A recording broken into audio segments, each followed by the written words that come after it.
नमः सिद्धेभ्यः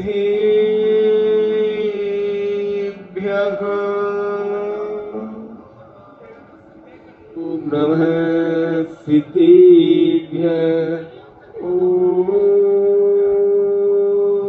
नमः सिद्धेभ्यः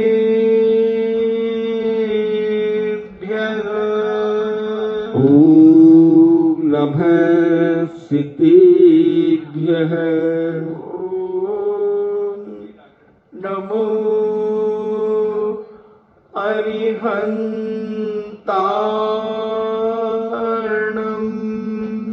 नमो अरिहन्ताणम् नमो सिद्धाणम्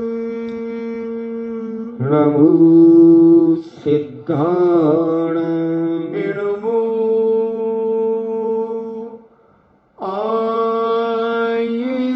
आयर्याणम् नमो आयर्याणम् नमो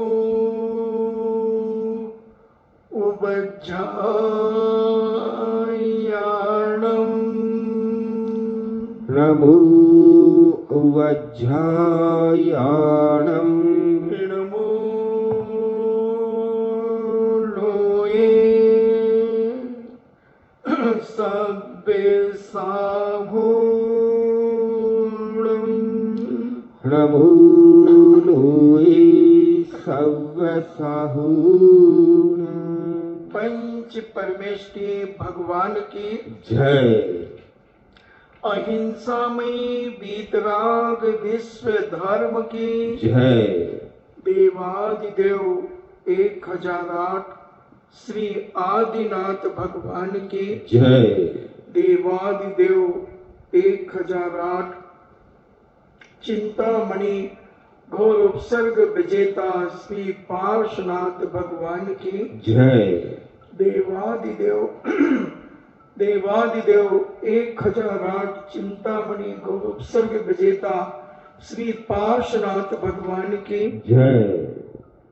देवादिदेव 1008 शासन नायक बाल ब्रह्मचारी भगवान महावीर स्वामी की जय। परम पूजनीय आचार्य श्रोमणि गुरुवर श्री कुंद कुंद महामुनिराज की जय। परम पूजनीय आचार्य गुरुवर श्री विद्यासागर जी महामुनिराज की जय। परम पूजनीय निर्यापक श्रवण मुनि श्री सुधा सागर जी महाराज की जय। परम पूजनीय 3 कम 9 करोड़ महामुनिराजों की जय। तपोदय अतिशय क्षेत्र की जय। परम पूज्य क्षुल्लक श्री गंभीर सागर जी महाराज की जय। इच्छा चर्चा चल रही है आचार्य परमेष्टि के पंचाचार्यों की, और ये पंचाचार आचार्य परमेष्टि स्वयं इसका पालन करते हैं और अपने शिष्यों को भी इसका पालन कराते हैं। ये पंचाचार दर्शनाचार्य हैं। अपने दर्शनाचार्य के बारे में कल समझा कि इन 8 अंगों को बहुत श्रद्धा के साथ अपने जीवन में हृदयंगम करते हैं, उनका पालन करते हैं और अपने शिष्यों को भी ये 8 अंगों को बहुत व्यवस्थित तरीके से उन्हें एक एक अंग समझाकर कि कहीं मेरा शिष्य अपाहिज ना हो जाए, कहीं विकलांग ना हो जाए, इन 8 अंगों से रहित कहीं उसका जीवन ना हो जाए, इसलिए पूज्य आचार्य परमेष्टि अपने अंतरंग में इन 8 अंगों को पालन करते हुए अपने शिष्यों को भी समय समय पर निर्देश उपदेश देते रहते हैं, जिसके माध्यम से शिष्य अपने इन अंगों को धारण करता है और अपनी आत्मा में उस प्रकार का परिणमन करता चला जाता है। उसकी श्रद्धा आस्था अपने अंदर बढ़ाता चला जाता है। जो चिदानंद वो शुद्धात्म तत्व है वही सब प्रकार से आराधनीय योग्य है। उससे भिन्न जो पर वस्तु है वह सब त्याज्य है। ऐसी दृढ़ प्रतीति चंचलता रहित निर्मल अवगाढ़ परम श्रद्धाएं उनको सम्यक्त कहते हैं। और उनको जो आचरण आदि स्वरूप परिणमन जो करते हैं उसे दर्शनाचार कहते हैं। यानी अपने जीवन में जो 8 अंग हैं इनका निर्दोष पालन करना सम्यक दर्शन है। और अपनी आत्म स्वरूप में उसका चिंतन, उसकी आस्था, उसकी श्रद्धा अंतरंग से भी करना, ये दर्शनाचार कहा जाता है। इस दर्शनाचार को समस्त परद्रव्यों से हटाकर परम चैतन्य का विलास रूप लक्षण वाले यह निज शुद्धात्मा ही उपादेय है, ऐसी रुचि रूप सम्यक दर्शन है। उस सम्यक दर्शन में जो आचरण अर्थात जो परिणति होती है उसे निश्चय से दर्शनाचार्य कहते हैं। यानी उसमें परिणति होना अंतरंग से, तो वो दर्शनाचार्य के अंतर्गत आ जाता है। अपन ज्ञानाचार्य की बात करें तो ज्ञान तो बहुत सारे लोग कर लेते हैं। जैसे सम्यक दर्शन के 8 अंग हैं, ऐसे सम्यक ज्ञान के भी 8 अंग होते हैं। बहुत कम लोग उसे जानते हैं, बहुत सारे लोग तो जानते ही नहीं। तो ऐसे सम्यक दर्शन के साथ सम्यक ज्ञान के 8 अंगों का अभाव होने के कारण लोगों में हमें समीचीन ज्ञान नहीं हो पाता। और जैसे हम सम्यक दर्शन के प्रति दृढ़ता करते हैं, एक एक अंग के बारे में हम विचार करते हैं, ऐसे सम्यक ज्ञान के एक एक अंग को अगर हम अपने जीवन में हृदयंगम करें, उसका जीवन में प्रैक्टिकल करें, उसी जीवन की आत्मा की पर्याय बनाएं, तो हमारे ज्ञान का क्षरोक्षम बहुत जल्दी हो सकता है। एक प्रज्ञास्मरण विधि होती है, वो मुनिराज दीक्षा लेते ही उन्हें द्वादशांग का ज्ञान हो जाता है। उस प्रज्ञा श्रवण विधि के माध्यम से पूज्य कुंद स्वामी ने कहीं नहीं पढ़ा। 11 साल की उम्र में उन्हें दीक्षा धारण कर ली। किसी ने नहीं पढ़ाया उन्हें, मगर पूर्व जन्म में उन्होंने विनय पूर्वक स्वाध्याय किया। एक ग्वाले की पर्याय में कैसे उन्हें ज्ञान की प्राप्ति हुई, तो वो एक ग्वाले की पर्याय में थे। और वह देखते हैं पहाड़ी पे बैठे थे, गायें चल रही थी। वो देखते हैं कि पीछे पहाड़ी के पीछे का जंगल धाए धाए जल रहा है, और उन्हीं जलते हुए पेड़ों के बीच में एक वृक्ष बहुत हरा भरा खड़ा हुआ है। उसके आसपास के सारे पेड़ जल गए, मगर वह एक पेड़ व्यवस्थित है। वह ग्वाला उस जंगदीवा पहाड़ी के उस तरफ उतरते हैं और देखते हैं कि ये पेड़ क्यों नहीं जला। आश्चर्य होता है। जैसे एक बार गांधी धाम में भूकंप आया, एक मकान जो कुंतीलाल गदिया के बेटे का था, रमेश गदिया का, उसमें पूज्य आचार्य विद्यासागर जी महाराज का फोटो और पूज्य मुनि श्री सुधा सागर जी का फोटो वहां रखा हुआ था। और आसपास के सारे मकानों में क्रैक आ गया, कुछ मकान की मंजिलें गिर गई, बड़ी स्थिति खराब हो गई। बड़े बड़े वैज्ञानिक शोधकर्ता जब उधर आए और उन्होंने देखा कि ये सब कुछ आसपास की क्षतिग्रस्त है, मगर इस मकान में एड़ी से लेकर चोटी तक किसी भी प्रकार की कोई क्षति नहीं हुई। उन्होंने उनसे पूछा कैसा क्यों हुआ? उसने कहा भाई मुझे क्या मालूम, बस इतना मुझे मालूम है कि मेरे गुरुदेव के गुरुदेव का फोटो और गुरुदेव का फोटो, दोनों के फोटो हमारे घर में हैं, और मैं जब सोता हूं तो इन पर दोनों पर आस्था श्रद्धा रख करके, नमस्कार करके, कायोत्सर्ग करके मैं सो जाता हूं। फिर मैं जब सुबह उठता हूं, जब मैंने भूकंप की बात सुनी तो ना मेरे ऑफिस में कोई किसी प्रकार की गड़बड़ी हुई और ना कहीं घर पे गड़बड़ी हुई। तो जब एक विनय, तो ज्ञानाचार में 8 अंग हैं ज्ञानाचार के। तो मैं ग्वाले की बात कर रहा था।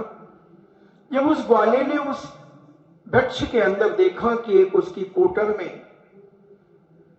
एक कुछ कपड़े में लिपटा हुआ कुछ रखा हुआ है, उसने उसे उठाया और देखा कि ये तो अपने काम का नहीं है मगर किसी योग्य व्यक्ति के काम का है, और उन्होंने वह अपने साथ लेकर ले आए।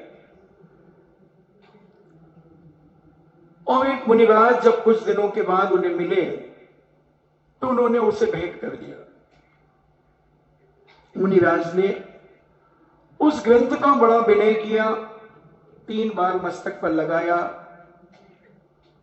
और वह ग्वाला भी अपने घर में कुछ स्थान में उसे रखकर रोज अगरबत्ती लगाता था, उसकी आरती करता था। वो जानता था कि कोई महत्वपूर्ण चीज है, भले मुझे समझ में ना आए, मैं नहीं समझ पा रहा हूं, और ऐसा विनयशील ग्रंथ को रखता हुआ मुनिराज को दिया। और वह ग्वाला एक दिन उसकी गाय वगैरह नदी में उतर गई, उनको पकड़ने के लिए वह कूदा,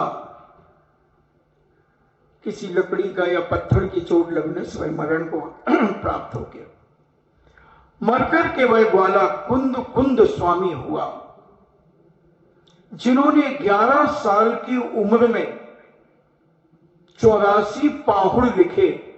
मतलब 11 साल तो वह मुनि बने और 84 पाहुड़ उन्होंने अपने जीवन में लिखे, जैसे समय सार, अष्टपाहुड़, प्रवचन सार, नियम सार, मूलाचार आदि ऐसे ग्रंथों को उन्होंने लिखा। कहां से आया वो ज्ञान? विनय पूर्वक किया हुआ ज्ञान। आचार्य परमेश्वरी कहते हैं, संत महंत कहते हैं कि अगले जन्म में वह तुम्हें शुद्ध केवली पना भी प्राप्त करा सकता है, यानी 11 अंग 14 पूर्व का ज्ञान करा सकता है। जब अपन उपाध्याय परमेश्वरी के बारे में समझेंगे तब उन 11 अंग 14 पूर्वों के बारे में हम तुम्हें बताने का प्रयास करेंगे। तो ऐसा विनय पूर्वक श्रद्धा के साथ हाथ पैर धोकर बहुत अच्छे, जितना आप शुद्धि पूर्वक स्वाध्याय करेंगे, जितना विनय पूर्वक स्वाध्याय करेंगे, उतना ज्ञानावर्णी कर्म का क्षय उपशम होगा। भले आपको वो चीज समझ में नहीं आ रही है, कोई बात नहीं, आप घबराएं नहीं, आप मात्र विनय करते जाएं, मंगलाचरण पूर्वक स्वाध्याय करें। आपके ग्रंथ में मंगलाचरण होता है, ओंकारम बिंदु संयुक्तम नित्यम ध्यायन्ति योगिना कामतम मोक्षतम चेमकाराय नमो नमः, उसको पढ़ें। अगर आपको सिद्ध भक्ति आती है, कोटि शतम द्वादश चैव कोप्यो, उसको पढ़ें। फिर आचार्य भक्ति पढ़ें, सिद्ध भक्ति पढ़कर कायोत्सर्ग करें, शुद्ध भक्ति पढ़कर, और फिर आचार्य भक्ति पढ़ें, उसके पहले कायोत्सर्ग करें। ओंकार बिंदु वाला अगर आता है वो करें, और अगर कुछ भी नहीं आता है तो देख करके करें, और वो भी अगर नहीं हो सके तो कम से कम बहुत श्रद्धा से 9 बार पहले नमोकार मंत्र पढ़ें। और जो उसके लेखक हैं, जिन्होंने उस ग्रंथ को लिखा है, उनको पहले नमोस्तु करें, उनका जयकारा मन में बोले, नमोस्तु करें और बड़ी श्रद्धा के साथ उन्हें नमस्कार करके ये आपका मंगलाचरण हुआ।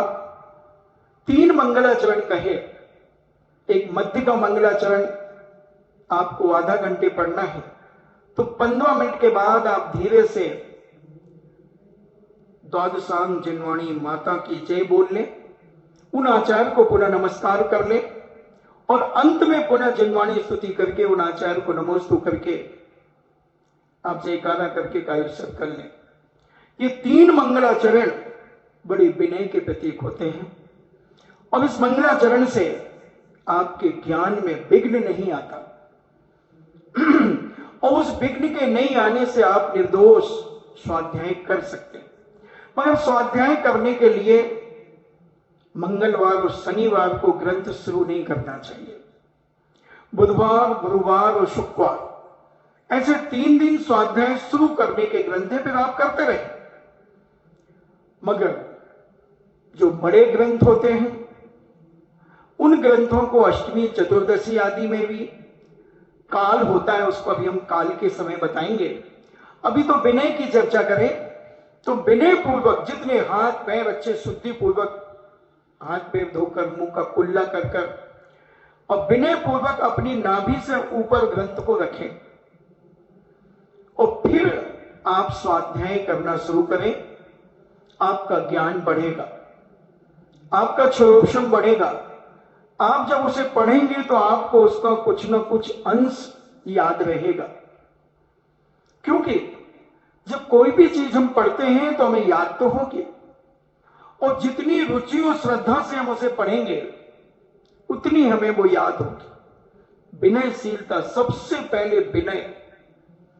इस ज्ञानाचार के अंदर जो 8 अंग दिए तो उन्होंने सबसे पहले कि हम काल को समझ ले।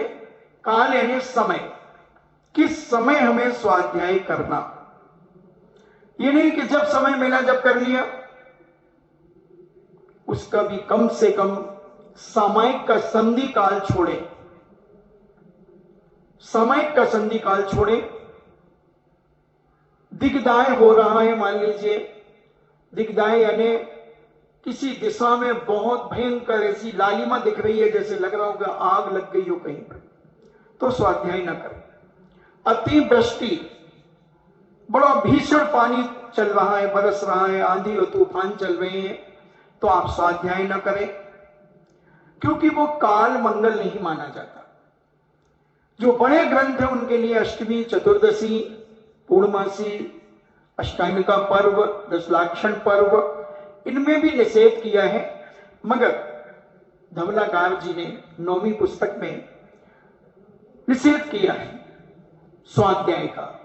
मगर फिर बाद के आचार्यों ने संग्रह ग्रंथों को, चरणानी योग के ग्रंथों को, प्रथमानी योग के ग्रंथों को पढ़ने के लिए मना नहीं किया, सिद्धांत ग्रंथों को मना किया।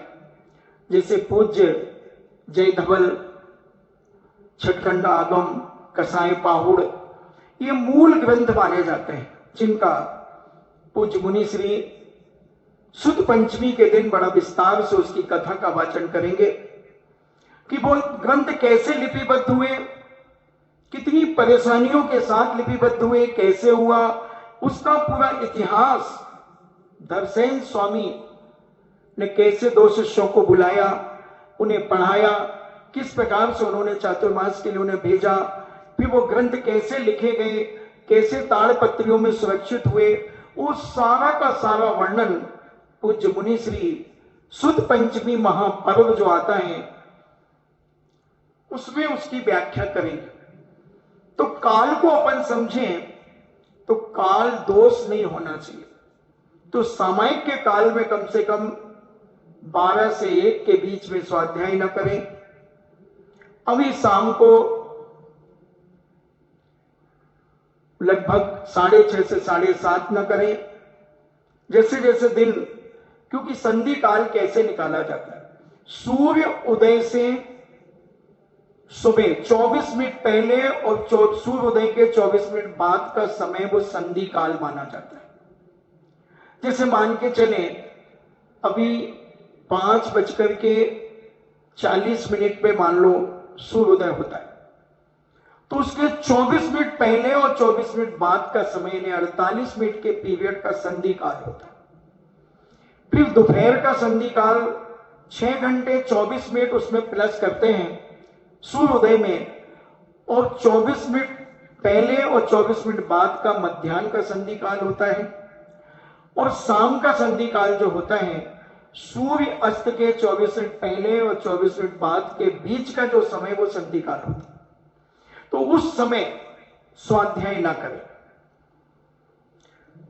और ऐसी शुद्ध स्थान हो, क्षेत्र की शुद्धि हो, कपड़े आपके शुद्ध हो तो बहुत अच्छी बात है।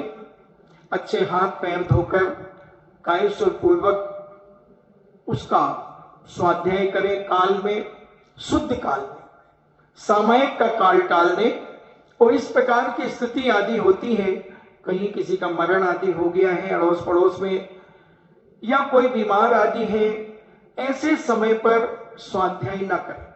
हम साधु त्यागी व्यक्तियों के लिए भी निषेध किया गया कि ऐसे कालों में ऐसी स्थितियों पर स्वाध्याय न करें। वैसे तो बहुत गहराई है स्वाध्याय करने के लिए, अब तो वो स्थान ही उपलब्ध नहीं होते। अगर क्षेत्र शुद्धि की बात करें तो पूज्य धवलाकार जी कहते हैं कि जहां त्रियंचों का भी आवागमन ना हो, गाय भैंस कुत्ता बिल्ली आदि वो उनका भी आवागमन ना हो। बताओ अब कहां संतशाला में भी कुत्ते घूमते हैं,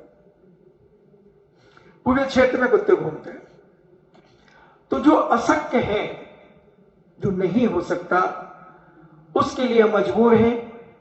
मगर जो क्षेत्र जितना हम शुद्ध कर सकते हैं, जहां हम स्वाध्याय करते हैं, वहां तो कम से कम जैसे जिनेन्द्र भगवान का जिनालय है वहां बैठ के करें। अपने घर में जो आपका ईशान कोण में जो स्थान है, कमरा है, उसमें बैठ करके करें। उत्तर और पूरब का कोना जो होता है वो ईशान कोण होता है। तो उत्तर पूरब के कोने में आप बैठ करके स्वाध्याय कर सकते हैं घर में। बड़े ग्रंथ ना पढ़े, छोटे प्रतिभानी योग आदि के ग्रंथ, चरणानी योग, आपकी पद्मनंदी पंचविंशति चरणानी योग का ग्रंथ है, तो उसको आप पढ़ सकते हैं। संग्रह ग्रंथों को भी पढ़ सकते हैं। तो ऐसे काल को समझ करके, उस काल में जहां पर विकृतियां हो रही हो, रुदन हो रहा हो, ऐसी जगह, ऐसे स्थान पर क्षेत्र शुद्धि नहीं बन पाती, और काल को भी ध्यान रख करके आप स्वाध्याय करें। फिर दूसरे नंबर पर आता है विनय। विनय पूर्वक स्वाध्याय करें। विनय, तो विनय हम अच्छे शास्त्र में अच्छा कवर चढ़ाएं, बहुत अच्छे व्यवस्थित तरीके से उसे रखें, गंदा ना करें। अच्छे हाथ साफ करके पहुंच करके उसके ग्रंथ के पन्नों को खोलें। उसमें एक छोटा कागज रख लें। अगर आपको उंगली रख करके पढ़ने की आदत है तो उस पेज पर उंगली रखते जाएं, उस पेज को खिसकाते जाएं और आप पढ़ते जाएं।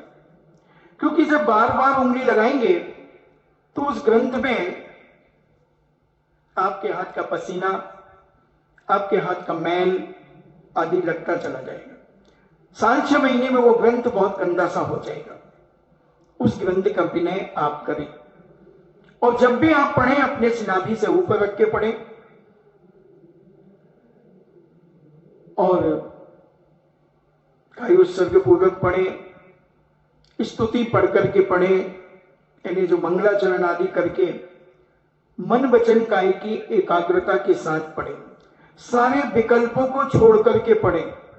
संकल्प करें कि मैं आधा घंटा ऐसे पढ़ूंगा, तो आधा घंटे में कम से कम इधर उधर की बातें ध्यान में ना आए। कोशिश करें, मन चंचल है, इधर उधर घुमाएगा, फिर भी आप मन को डांटें, प्यार से समझाएं और आप अपना मन पढ़ने में लगाएं। समझ में नहीं आता तो इसको डरे मत कि हमें ये समझ में नहीं आ रहा। दोबारा पढ़ें, तिबारा पढ़ें। पहले एक बार तो सीधा सरासर पढ़ लेना चाहिए, उससे हम शब्दों की पहचान कर लेते हैं, हमें शब्द समझ में आने लगते हैं ये क्या है, इसका क्या। फिर दोबारा जब हम पढ़ेंगे, मान लो एक बार हमने एक पेज पढ़ा, उसकी 2-3 लाइन हमें समझ में आई, दोबारा उसी पेज को जब हम पढ़ेंगे तो 5-6 लाइनें समझ में आ जाएंगी। हम तिबारा पढ़ेंगे तो हो सकता है हमें आधा पेज समझ में आ जाए, याद आ जाए कि हाँ अभी ये मैंने पढ़ा था। तो ऐसे पढ़ने का तरीका होता है, पहले तो एक बार रीडिंग कर ले, और रीडिंग करने के बाद दोबारा जब आप पढ़ेंगे तो आपको बहुत कुछ समझ में आएगा। तिबारा पढ़ेंगे तो और ज्यादा समझ में आएगा, चौबारा पढ़ेंगे तो और ज्यादा समझ में आएगा। अपना टारगेट बनाए हर चीज को करने के लिए कि मुझे इतना आज पढ़ना ही है, कुछ भी हो जाए, कितने काम भी आ जाए, वो काम भी करेंगे, मगर उतना पढ़ेंगे तो आप बहुत जल्दी पढ़ लेंगे। ऐसा विनय पूर्वक पढ़िए। फिर इसके बाद उपधान। उपधान का मतलब है कि आप कुछ ना कुछ त्याग करके पढ़ें। उस ग्रंथ को पढ़ने के लिए जब तक वो ग्रंथ पूरा नहीं होगा, जब तक किसी ना किसी चीज का त्याग करें, ये उपधान। ऐसा और भी आचार्यों ने उपधान के बारे में और भी विस्तृत वर्णन किया है। तो ऐसा उपधान आप अगर करते हैं तो आपका ज्ञान का क्षयोक्षम और तेजी से बढ़ता है, क्योंकि उपधान के माध्यम से देखें मूलाचार में क्या लिखते हैं उपधान के संबंध में। अचाम्ल आहार, कांजी, निर्विकृति आहार, नीरस तथा और भी जिस शास्त्र के योग जो किया नहीं, जो क्रिया कही हो उसका नियम करना यह उपधान है। उसमें शास्त्र का आदर होता है, इन्हें कुछ न कुछ हम त्याग करें। अगर आप में शक्ति है तो नीरस भोजन करें, कि जब तक ये ग्रंथ पूरा नहीं होगा जब तक मैं नीरस भोजन करूंगा। कांजी, कांजी होती है ना, इमली और चावल आदि को मिलाकर के खाते हैं, उस तरीके से भोजन करें। अगर उतना नहीं होता है तो विशेष नियम धारण करना, जब तक वह ग्रंथ, वह अनुयोग का प्रकरण समाप्त होगा तब तक मैं उपवास करूंगा। ये भगवती आराधना का लिख रहे हैं। अथवा 2 उपवास करूंगा, यह पदार्थ नहीं खाऊंगा, यह ब्रह्मचर्य का पालन करूंगा, इस तरह से संकल्प करना ये उपधान कहलाता है। यह नियम अशुभ कर्म को दूर करता है। कितनी बड़ी बात कही। इन्हें कोई ना कोई नियम लेकर के ही स्वाध्याय करें, अपनी शक्ति न छुपाते हुए। हमारे यहाँ एक तत्वार्थ श्लोक वार्तिक ग्रंथ पूज्य मुनि श्री ने हम लोगों को पढ़ाने के लिए शुरू किया। बहुत कठिन न्याय का विषय था, हमने उसमें चावल का त्याग किया। हमें मालूम था कि कम से कम 5-7 साल लगेंगे, क्योंकि बिहार भी हो जाते हैं। तो वह ग्रंथ हमारे 7 भागों में था। 9 साल 8 महीने 14 दिन तक मैंने चावल का त्याग किया उस ग्रंथ को पूरा करने। तो जब तक वो ग्रंथ पूरा नहीं हुआ, लोगों ने कहा बीच में स्वाध्याय बंद हो जाता है, महाराज जी ले लो। मैंने कहा क्यों ले लो, तो चावल के बिना मेरा जीवन नहीं चलेगा। तो ऐसी कोई भी चीज जो आप चाहें उसको त्याग करें जब तक वह ग्रंथ पूरा ना हो। इससे कर्मों की निर्जरा होती है, ज्ञानावर्णी कर्म का क्षोभ होता है। ये उपधान यानी हमने बहुत आदर किया है उस ग्रंथ का, हमें श्रद्धा हुई, कम से कम उन आचार्यों ने लिखा इतनी मेहनत से, तो हम एक बार तो कम से कम अपनी सगी आंखों से उसे एक बार पढ़ तो ले। ऐसा वो बड़ा विनय पूर्वक हमने एक बार सुनाया था कि पूज्य आचार्य श्री को पंडित जगन मोहन लाल जी शास्त्री ने कटनी की एक महिला का उदाहरण दिया था। कि वह महिला ज्यादा पढ़ी लिखी नहीं थी, चौथी पांचवी पढ़ी थी, मगर उन्हें बड़ी रुचि थी पढ़ने की, स्वाध्याय की बड़ी रुचि थी, क्योंकि सुनती रहती थी स्वाध्याय परम तपा, स्वाध्याय परम तपा। तो उन्हें लगता था कि मैं भी करूं, मगर उन्हें ज्यादा समझ में नहीं आता था, मगर पढ़ लेती थी, जोड़ जोड़ करके अक्षरों को पढ़ लेती थी। तो वो अपने भोजन पानी करके घर से 10 साढ़े 10 बजे आ जाती मंदिर जी में, और मंदिर जी के ग्रंथ की लाइब्रेरी से एक ग्रंथ निकालती पहले नंबर पर, और पहले पन्ने से अंतिम पन्ने तक उसे पढ़ती। जितने दिन में भी वो पढ़ा जाए, एक एक शब्द जोड़ जोड़ करके पढ़ती थी। और फिर जब वो ग्रंथ पूरा हो जाता, उस ग्रंथ को विनय से वहीं रखती और दूसरा ग्रंथ निकालती। ऐसा पंडित जी ने बताया कि उनने 40-50 साल तक प्रतिदिन 5-7 घंटे पढ़ती थी, 5-7 घंटे रोज, 1.5 घंटे फिर सामायिक के लिए माला फेरने बैठ जाती, 1-1.5 बजे से फिर शाम को 4-5 बजे तक पढ़ती, शाम को फिर आ जाती मंदिर जी में भोजन आदि करके, फिर पढ़ती। ऐसा जब आचार्य श्री ने सुना तो आचार्य श्री इतने गदगद हो गए, इतने गदगद हो गए, बोले ऐसे लोग बनेंगे पंडित जी, शुद्ध केवली, शुद्ध केवली बनेंगे। तो विनय में बहुत बड़ी ताकत है भैया, विनय गुण इतना जबरदस्त है। तो हम जितना जिनवाणी का विनय करेंगे, उतने ज्ञानावणी कर्म का क्षयोपशम करेंगे। शिवभूति महाराज विनय के दम पर ही केवल ज्ञान प्राप्त कर लिया, शुद्ध ज्ञान नहीं था, द्रव्य शुद्ध नहीं था, भाव शुद्ध था, उन्हें अंदर की श्रद्धा बहुत मजबूत थी, ग्रंथों के प्रति, जिनवाणी के प्रति, गुरु के प्रति विनय बहुत थी। गुरु महाराज तो गुड़ रह गए और चेला शक्कर हो गया। चेले को केवल ज्ञान हो गया जब गुरु महाराज को पता चला। बोले उसको, उस शिवभूति को जिसको नमोकार मंत्र नहीं आता, लोगों ने कहा हाँ वो देखो स्वर्गीय देवता उतर रहे हैं उनके केवल ज्ञान के उत्सव मनाने के लिए। जब गुरु महाराज ने देखा कि ओहो, 7 कदम गुरु महाराज चल करके उनको नमोस्तु किया। इसलिए विनय पूर्वक जिनवाणी का विनय कैसे छोड़ देते हैं मंदिरों में पूजा की किताबें, चावल डाल देते हैं उसमें, चावल डाल देते हैं, गीले चावल डाल देते हैं, कभी पेन रख देते हैं, उनकी बाइंडिंग खराब हो जाती है।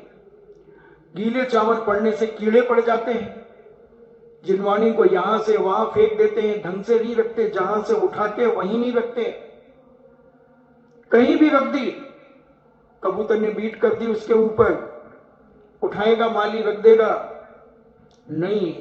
प्रत्येक व्यक्ति अपने जीवन में जिनवाणी जहां से उठाओ वहीं रखो।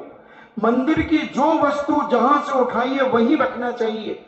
अगर वो गलत जगह मान लो पहले से रखी है, आप अपना विवेक लगाकर उसे व्यवस्थित जगह पर रखें, वो आपका विवेक होगा, आपका विनय होगा। मंदिर की पंखा चल रहा है, फालतू मंदिर का पंखा आप अपने हाथों से बंद कर दें। फालतू लाइट चल रही है, आप लाइट बंद करें, महान पुण्य का कारण। मारो भाई गन्नो है, उसे दलाल से जाने, मारो भाई जलती रहे चलते रहे पंखो। नहीं, आप भी मंदिर की एक इकाई हैं, आप भी जैन कुल में आपका जन्म है, आपका कर्तव्य है। अच्छा कवर चढ़ा करके रखें, पूजा की किताबों को व्यवस्थित करें, और वही पूजा की किताब उठाएं, नई की कोशिश न करें। पूजा करने के पहले या तो फटी है मन पढ़ू, नई वाली ना सिविल में बनी थी जो, फिर ऐसे करते करते सारी किताबें फट जाएंगी। तो जो जीर्ण शीर्ण हो गई हैं उनको पहले यूज में लो। आपके कपड़े क्या करते हो, नए कपड़े हमेशा पहनते हो कि जो साड़ियां थोड़ी पुरानी हो जाती उन्हें भी पहनते हो, बताओ? उन्हें भी पहनते हो, धोती कुर्ते आदि सबको पहनते हो। तो ऐसे ही सबका यूज करो। इसलिए मैंने नई जिनवाणी एक अलमारी में पैक कर दी, ताला लगवा दिया, और कम से कम अभी 1000 पूजा की किताबें 3 अलमारियों में भरी पड़ी हैं पूजा की किताबें। बताओ, अगर हम सब नई किताबें चाहते हैं तो उन किताबों का, पूजा की किताबों का क्या होगा?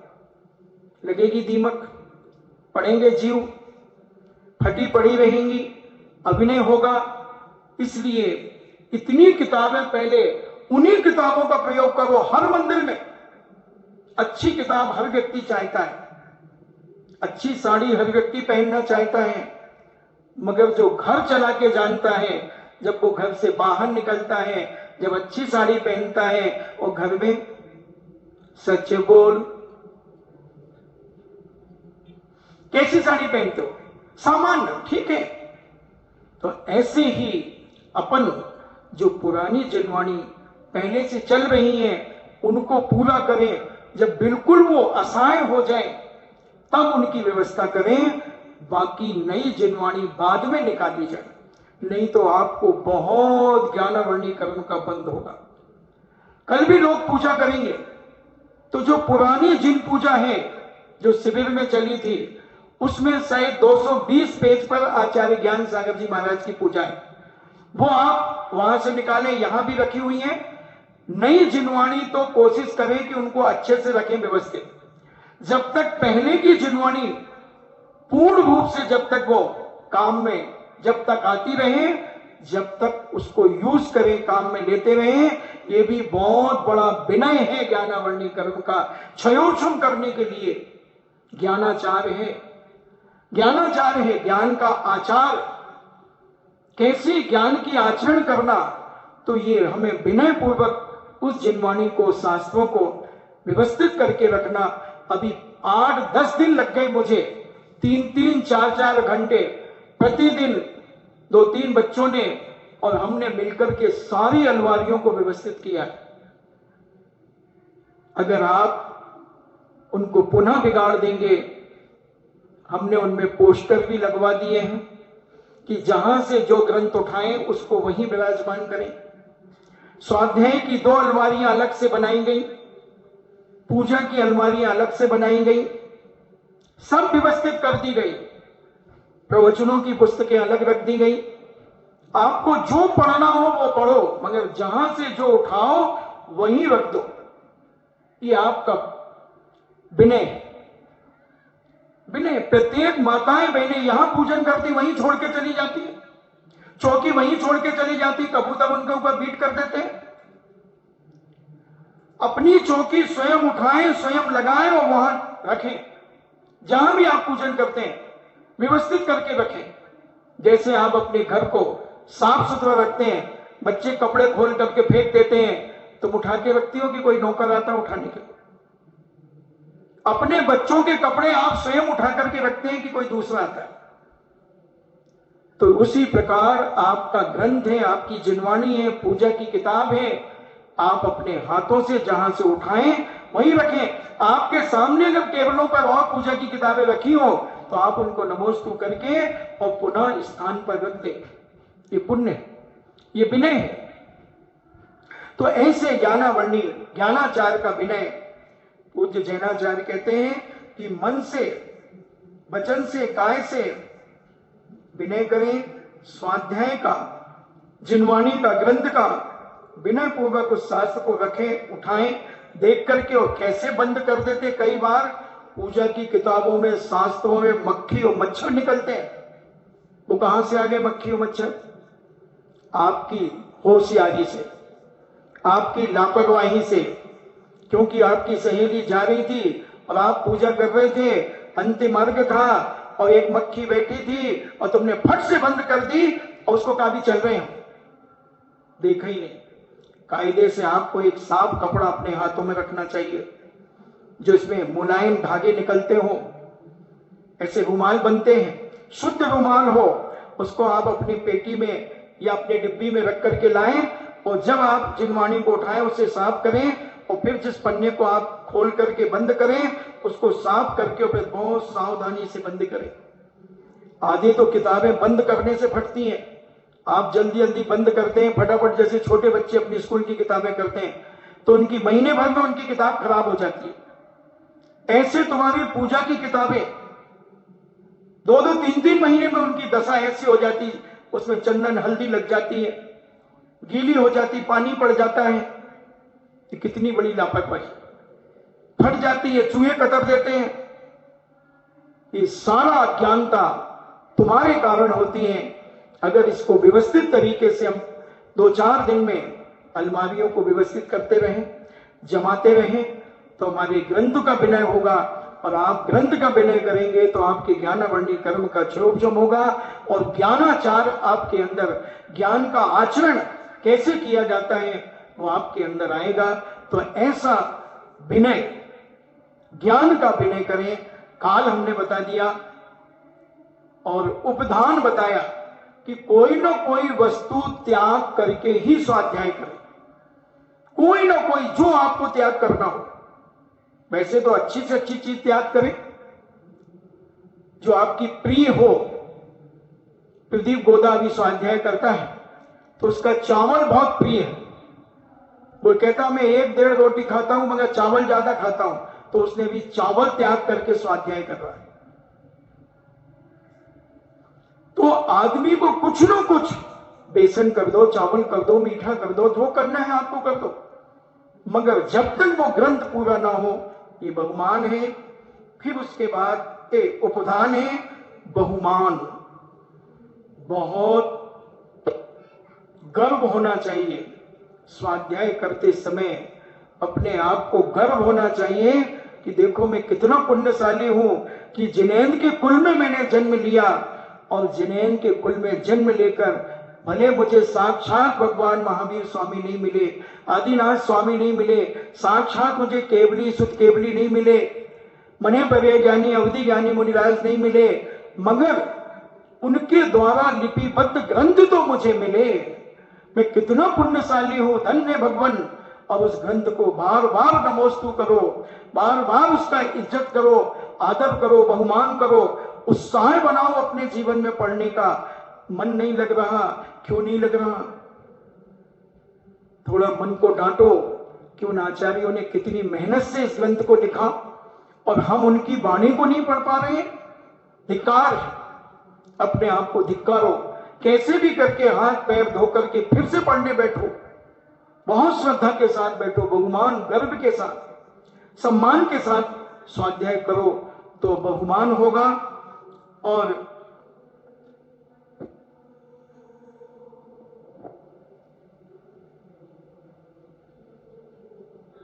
अच्छे आदर सत्कार के साथ फिर उसके बाद अनिन्नव, निन्नव यानी छुपाना।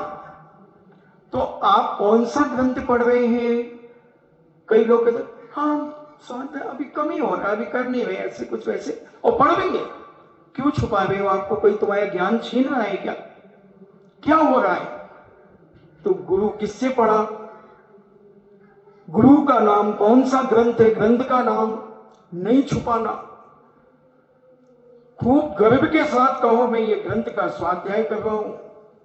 तो उस अम्मा जी की बात तो जो मैं बता रहा था, उन्होंने 40-45 साल तक खूब पढ़ा। अष्ट सहस्त्री जैसा ग्रंथ उन्होंने पढ़ लिया। इसे बड़े बड़े आज के मुनिराज भी कष्ट सहस्त्री कहते हैं। उसको पढ़ा।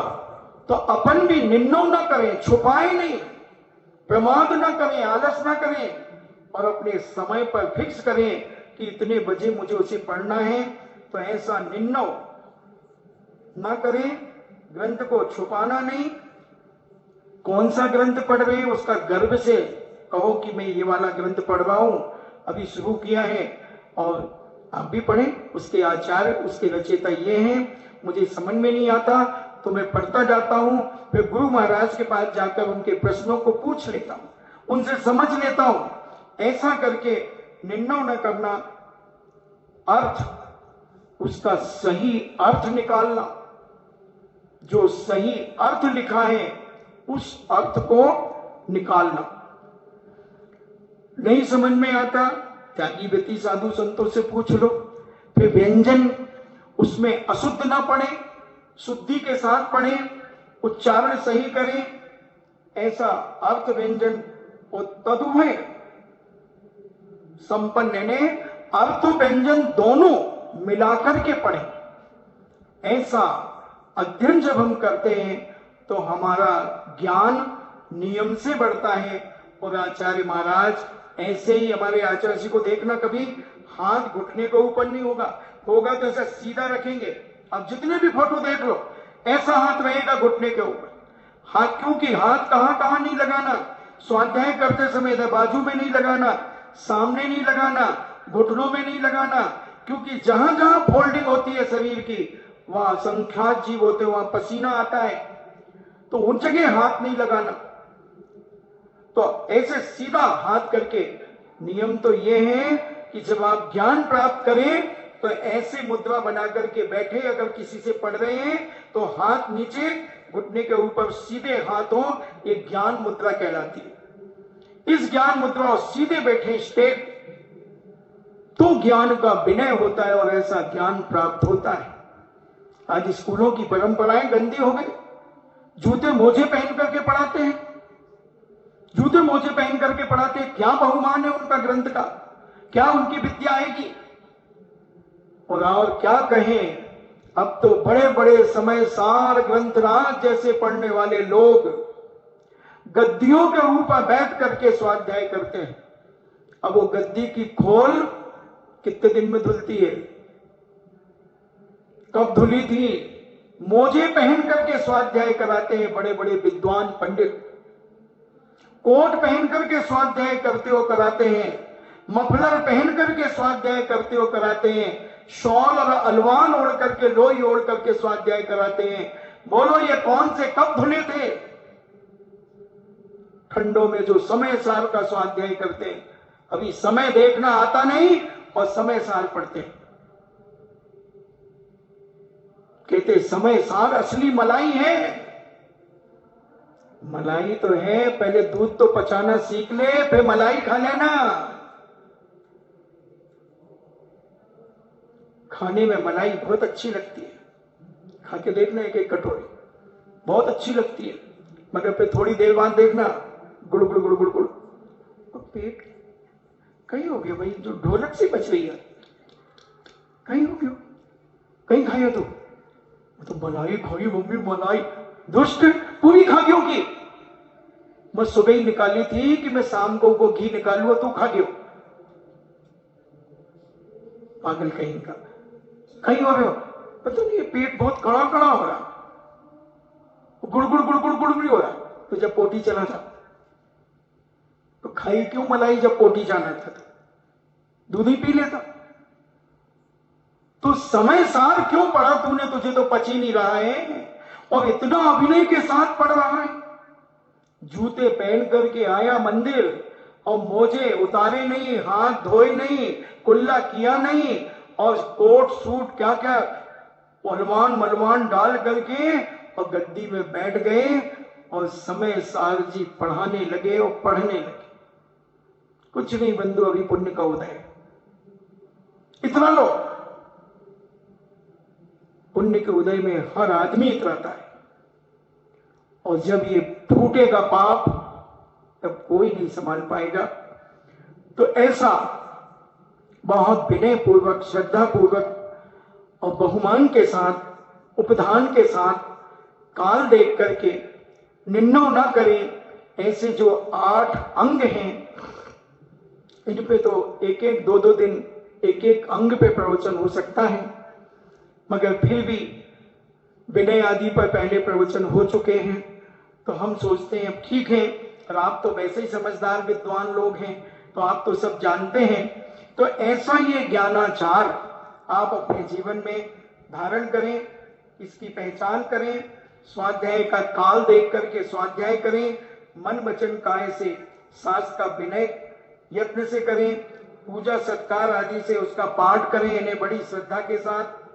अपने पढ़ाने वाले गुरु तथा पढ़े हुए शास्त्र आदि का नाम ना छुपाएं, जो हम पहले बता चुके हैं। और अर्थ की शुद्धि, अर्थ सहित पाठ आदि की शुद्धि होना, इस तरह ज्ञानाचार के ये 8 भेद हैं। इन भेदों के साथ अगर आप स्वाध्याय करते हैं तो आपको नियम से समझ में आएगा।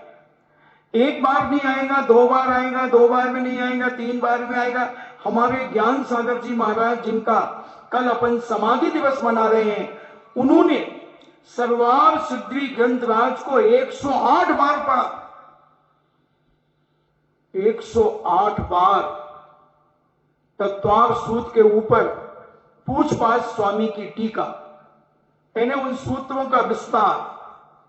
फिर अकलंग स्वामी ने लिखा उसके ऊपर राज वार्तिक, फिर विद्यानंद जी महाराज ने लिखा तत्वार्थ श्लोक वार्तिक। ऐसे ग्रंथों ने लिखते चले गए। तत्वार्थ सूत्र एक जैन दर्शन का हार्ड है बंधुओं, बहुत बड़ी उपलब्धि है। जैन दर्शन की गीता है, जैन दर्शन का बाइबल है, जैन दर्शन का पुराण है, जैन दर्शन का कुरान है। अगर उसे जिसने अच्छे ढंग से पढ़ लिया वो बहुत बड़ा ज्ञानी। यानी 60-70% तुम्हें ज्ञान हो गया जैन दर्शन का अर्थ सहित अगर उसे पढ़ लिया और सर्वार्थ सिद्धि पढ़ ली तो समझ लो आप 75% ज्ञानी हो गए। क्योंकि उसमें द्रव्यान योग, चरणान योग, कर्णान योग, 3 अनुयोगों का विषय आ जाता है प्रथमान योग को छोड़कर। 4 अध्यायों में तो उन्होंने जीव तत्व का वर्णन किया, फिर अजीव तत्व का वर्णन किया, जीव अजीव वास्तव बंध संभव निराव मोक्ष, ऐसे 7 तत्वों का 10 अध्यायों में वर्णन कर दिया पूज्य उमा स्वामी महाराज ने। तो ऐसा विनय करके हम अपने जीवन में ये स्वाध्याय करें तो हमारा जीवन पवित्रता की ओर बढ़ेगा और हम ज्ञानवान तक अपने जीवन में ज्ञान को प्राप्त करेंगे। इसको निश्चय की अपेक्षा भी ज्ञानाचार कैसे होता है उसको भी पूज्य कहते हैं पूज्य। और उसी निस्वरूप में संशय विमोह विभ्रम रहित जो स्वसंवेदन ज्ञान स्वरूप ग्राहक बुद्धि वह समान ज्ञान हुआ, उसका जो आचरण अर्थात उसका जो परिणमन वह निश्चय ज्ञानाचार है।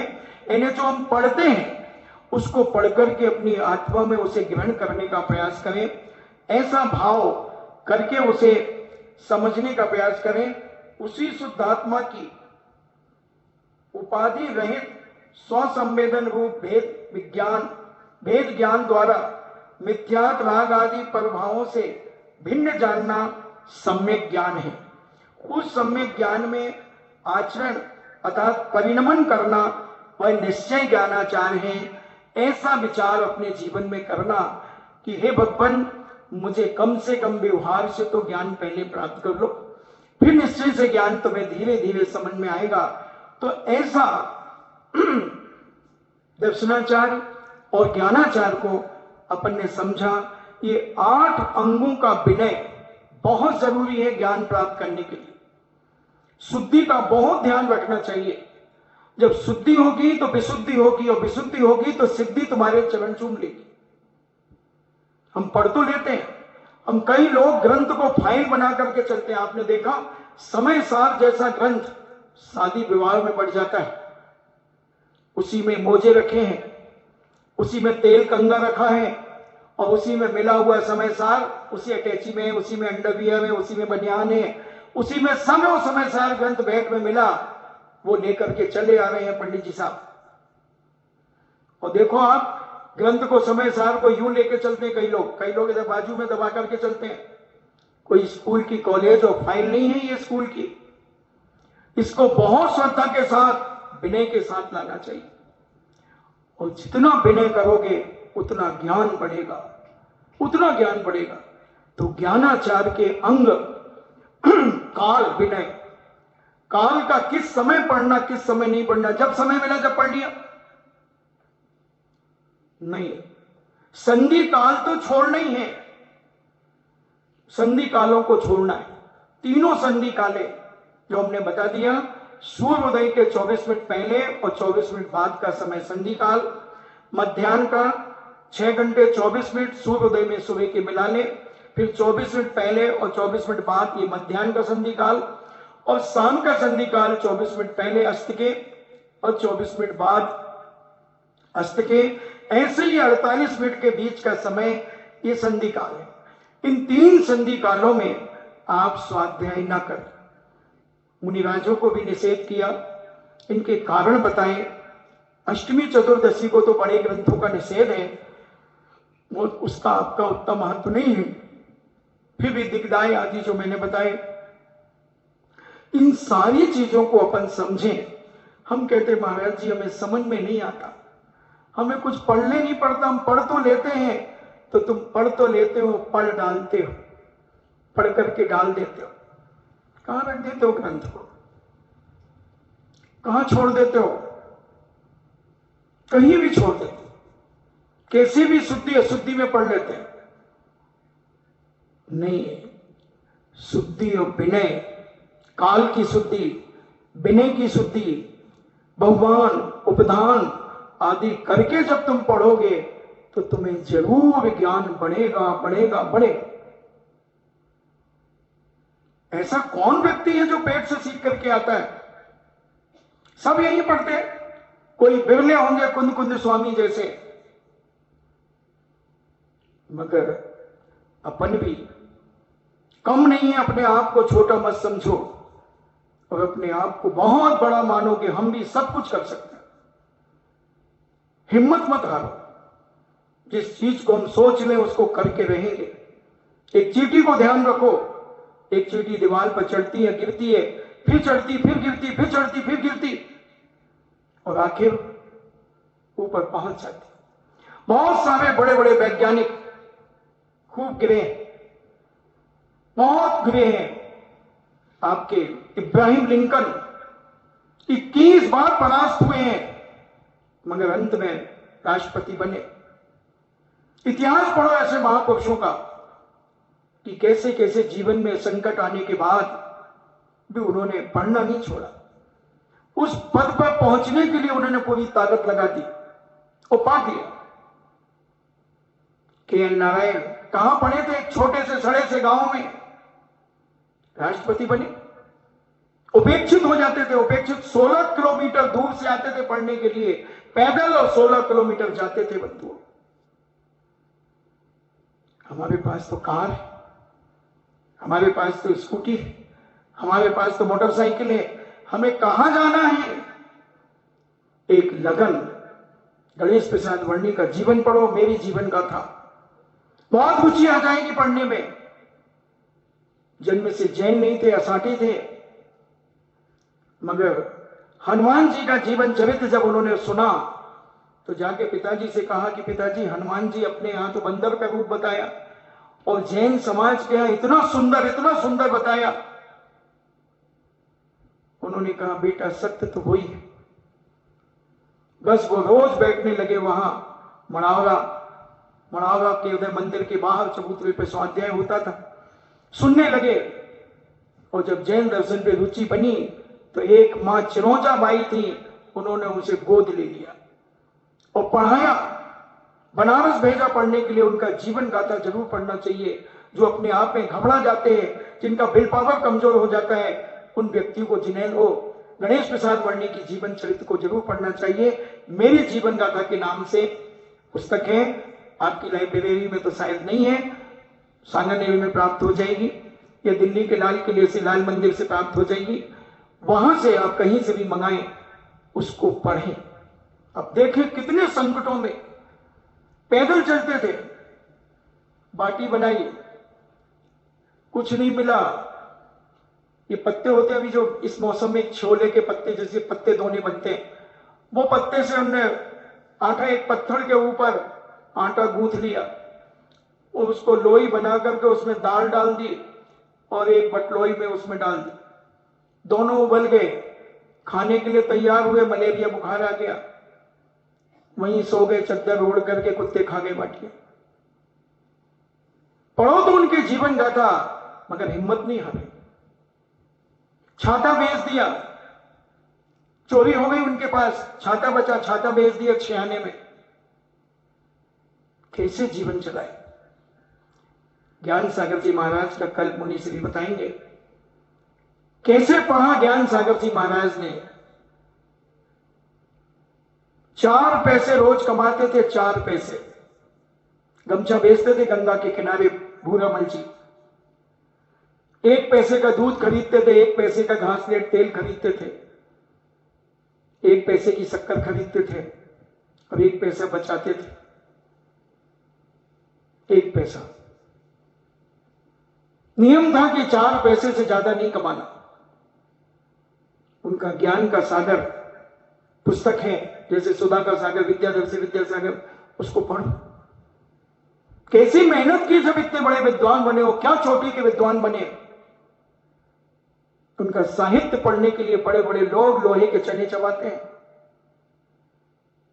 पूज्य मुनि श्री कल उनके समाधि दिवस पर बताएंगे कि ज्ञान सागर जी महाराज कौन थे, पंडित भूरामल जी कौन थे, कहां के रहने वाले थे। रानौड़ी के पास के रहने, सीकर के पास रानौड़ी एक गांव। क्या बुलंद थे, साहसी थे। बचपन में माता पिताजी का देहांत होने के कारण अनेक परेशानियां झेलना पड़ी। वो सब उनके जीवन चरित्र को पूज्य मुनि श्री कल अपने प्रवचनों में बताएंगे। तो हम समझे अपने जीवन में कि कोई काम सहजता में नहीं होता, मेहनत से होता है। और मेहनत से किया हुआ काम हमारी जिंदगी के अंत तक काम आता है। और सुविधाओं के अनुसार किया हुआ काम हम सफल भी नहीं हो पाते, और सफल हो जाते तो आगे आने वाले समय में हम भूल जाते। इसलिए परेशानियों में जो जिंदगी जीता है और जिंदगी निकालता है, उसका जीवन लोहे पुरुष के समान होता है और उसका जीवन पवित्रता से भरा होता है। आज के बच्चों को तो सब कुछ बना बनाया, पका पकाया मिल रहा है। पहले माता पिताओं ने कैसे पढ़ा है वो बच्चे क्या जाने। अगर बच्चों को वो पढ़ाई कराई जाए जो माता पिताओं ने की है, तो आज का बच्चा अव्वल आ सकता है। समझे ज्ञानाचार को, और इन्हीं मंगल भावना के साथ हम अपने जीवन में हमेशा यही प्रयास करें कि मैं अपने ज्ञानावरणी कर्म का क्षोभम करूं, संसार की असारता को समझकर सम्यक दर्शन, सम्यक ज्ञान और सम्यक चारित्र को प्राप्त करके अपने जीवन का कल्याण करूं। इन्हीं मंगल भावना के साथ जिनवाणी स्तुति।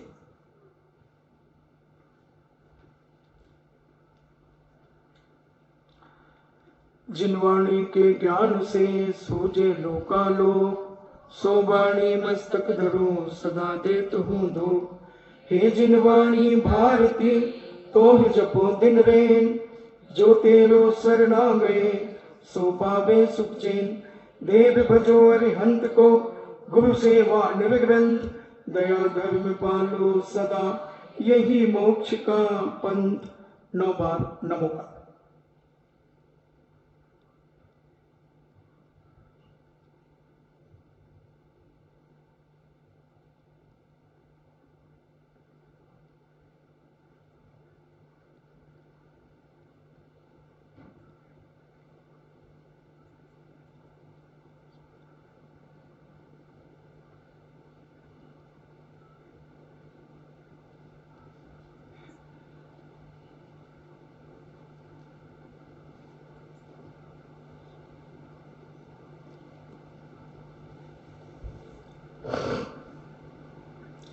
परम पूज्य द्वादशाम जिनवाणी माता की शुद्ध देवता, शुद्ध देवता, शुद्ध देवता।